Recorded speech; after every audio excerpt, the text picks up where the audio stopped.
Hey guys, welcome back to another episode of B2tech Bridge. Today we're going to talk about how we want to infect your network with a virus.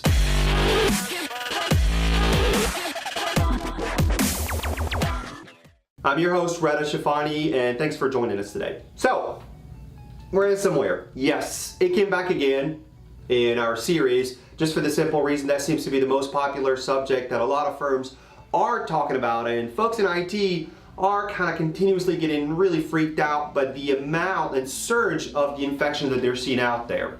So the reality is enterprise can absolutely and has fallen victim on a number of occasions to ransomware. And the sad part is a lot of the instances that we hear about in the news are in fact environments that are pretty well protected. I mean, we're seeing IT departments making a really good effort to implement a lot of the tools that are needed to, obviously detect and protect against the viruses. A lot of the firewalls are still maintained, systems are being kept up to date, but still, they fall victims of ransomware. So what are some of the things that we can do on top of all of those things that we're already doing to help protect you? And that's what we're hearing from a lot of folks out there within the enterprise. Doesn't matter if you're 500 users, 20 users, or 10,000 users, a lot of the things that we're going to talk about today are going to be valuable. And as a matter of fact, we highly recommend them to a lot of the large accounts that we're talking to. So, what can we do? Well, the easy answer is infect yourself with the virus, of course. Now, not a real virus per se. What we're saying is actually take the approach that we're seeing in healthcare. We get, of course, immunized from different diseases, and we get injected with actually dead viruses all the time to help fight, when the real virus comes up, we have immunity against it. Well, take the same approach within IT. If you're getting ransomware already, or are concerned of getting ransomware, what better way to protect against it then simulate that you got infected and see how the reaction is going to be. And the way that's done is by actually sending fake emails to a lot of your users, or maybe the groups of users that you're concerned about, and have them click on those links that potentially could redirect them in the real world toward an infected website or download a ransomware, and then see who those users are and what type of reaction that they're getting whenever they're visiting the websites and everything. Plus, it's going to help actually educate them at the end of the day. So this approach is actually seen quite a bit out there to help identify some of the gaps that you have within the security.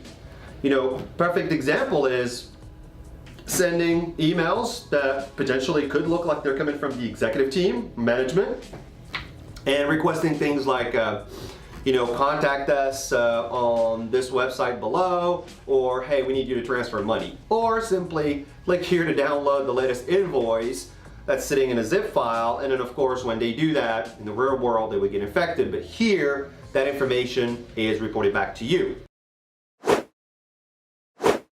So what do you do with all that information, or how can you even go about doing that? Well, there's a number of services out there that are being offered.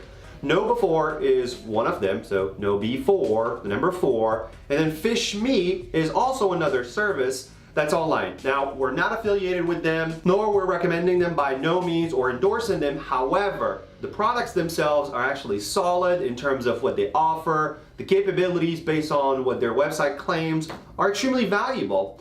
There are other products that we use, obviously, with our clients and the folks that we interact with. But again, this is not an endorsement video, so we won't mention those by name, only the ones that we're aware of and haven't had a direct relationship.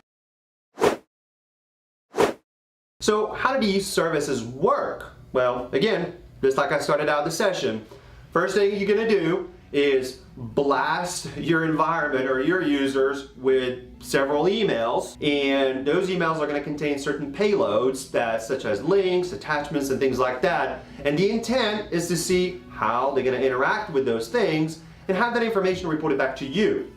And the way that works is you log into a portal after the email has been blasted out, within a few days, of course, and then watch and see how your users are actually interacting with them. Are they ignoring the email? So out of 100 users or 1,000 users, how many of them are opening the email? How many of them are opening the attachment? How many of them are actually clicking on the links? Or how many of them are actually responding to the emails?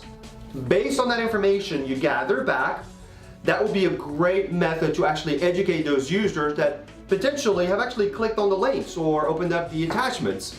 You can send out a follow-up email and say, hey, we're gonna fail miserably this test because this could have been easily a virus. Or you can say, great work team, all the end users have done an incredible good job at avoiding clicking on some of these websites or these links or these attachments. Keep up the good work and avoid these kinds of emails. So again, it's a great opportunity to see where you stand. In other words, performing a security assessment and of course addressing any gaps in order to avoid when a real situation like that happens, because it's gonna happen.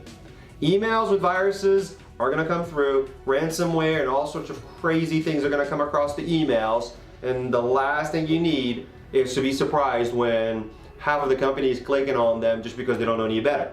And with that, I'll let you be. Thanks again for joining us for this video. Please subscribe, and we look forward to your comments below. And then once you make any recommendations on subjects, products, technology that we need to cover for the enterprise, we'll be happy to. Thanks a lot.